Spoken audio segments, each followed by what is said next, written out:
இன்று எங்கள் மருதமலை கோயில் ஒரு 7 படை 7 படை 7 படை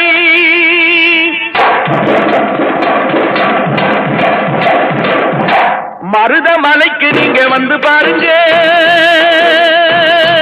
ஒரு தரம் மருதமலைக்கு நீங்க வந்து பாருங்க, ஈசன் மகனோடு மனம் விட்டு பேசி பாருங்க. மருதமலைக்கு நீங்க வந்து பாருங்க, ஈசன் மகனோடு மனம் விட்டு பேசி பாருங்க. தீராத வினைகள் எல்லாம் தீர்ந்து போகுங்க, சத்தியமா சொல்லுறேன், தீராத வினைகள் எல்லாம் தீர்ந்து போகுங்க. அது தீராவிட்டால் வந்து என்னை கேளுங்க, அது தீராவிட்டால் வந்து என்னை கேளுங்க.